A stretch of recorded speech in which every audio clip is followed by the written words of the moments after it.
Welcome back. Our time right now is 5:45. Congress is on the verge of now passing new spending cuts that have divided lawmakers. The Trump administration is hoping to claw back money from international aid programs and public broadcasting. Let's bring in Fox's Doug Luzader live in Washington, D.C. to discuss. Doug, good morning. Happy Wednesday. Good morning. So, Doug, let's talk about this. What is the main divide right now?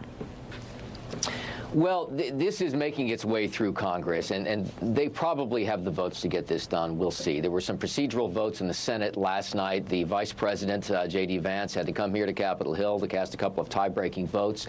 The Senate could give final sign-off on this today. There is obviously a partisan divide here. It's Democrats versus Republicans, but there are some Republicans that are not entirely on board with this either, some who have voted against this.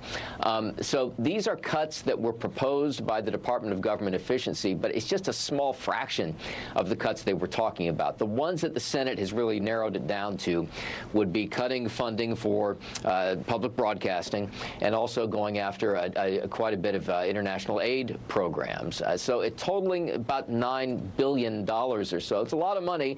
By government standards, it's just kind of a fraction of the budget. But they are nip and tuck on this, but Republicans think they have the votes to get this done. And so if it is such a small cut, then why public broadcasting? And some of these things have been around for, gosh, decades. I mean, I don't know if you and I are the same age, but I'm just a Bill. I'm only a Bill, right? We remember all of that from when we were growing up. And so when we talk about those cuts, Doug, is there some sort of compromise that can be reached? Well, you know, you look at something like the Corporation for Public Broadcasting, right. One of the reasons why it's targeted is because it's been around so long. And critics look at that and say, well, you know, that really came of age at a time when there were so few options for TV viewers that there needed to be this, you know, fourth or fifth channel, basically.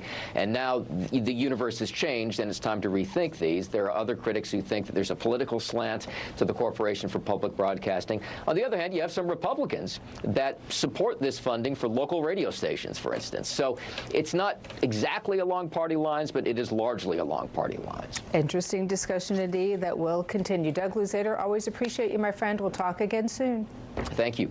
Thank you, Doug.